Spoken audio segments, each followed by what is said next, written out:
Bugün tanınmış şair Tofiq Bayramın anım günüdür. Tofiq Bayram 1934-cü il dekabrın 16-sında Bakıda anadan olub. Tofiq Bayram, bax bu kəndə, bu məkana çox bağlı insan olub sağlığında.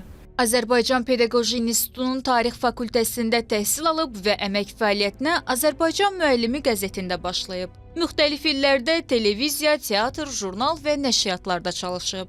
O, Lope de Vega'nın əsərini və Tvardovskinin Yaddaşın hökmü poemasına tərcümə edib. Bu işinə görə dövlət mükafatına layiq görülüb. Əsas fəaliyyəti isə poeziya olub və ədəbiyyatımıza dəyərli əsərlər bəxş edib. Təbii ki, bu gün aprel ayının 19-u tək mənim yox, bütün ailəmizin həyatında çox ağır bir gündür.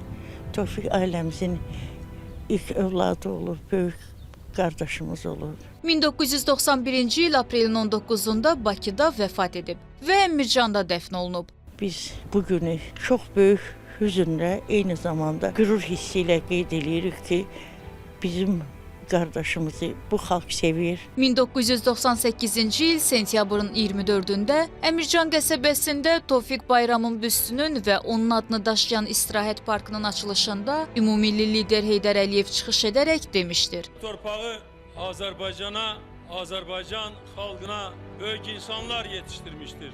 Onların içində Tofiq Bayramın xüsusi yeri var. İnsanlardan bəhrələnən bir şəxsiyyəti idi. Elə bir ailə yoxdur ki, Əmircanda Tofiq Bayram haqqında qısa da olsa məlumatı olmasın. Çünki o qaynayıb qarışırdı. Tofiq Bayram Azərbaycanda gözəl şeirləri və sözlərinə bəstələnmiş mahnıları fədakar yaradıcılığı ilə tanınmış və məşhur olmuşdur. Səttar Bəhruzadə ilə dost idi. Səttar Bəhruzadə hər adamla dostluq eləmirdi. Çünki onun danışıq qabiliyyəti, nitqi Səttarın çox güclü idi. Həm də Tofiqin güclü idi. Xeyirxahlığı çox idi. Yəni ki, insanlara, xüsusən Səttar Bəhruzadə ilə yaxşı münasibətdə olurdu. Burada yaşayan insanların içində əksəriyyətində Tofiq ilə bağlı xatirələr yaşayır və nə qədər ki, insan unudulmur, deməli, o özünün mənəvi ömrünü yaşayır.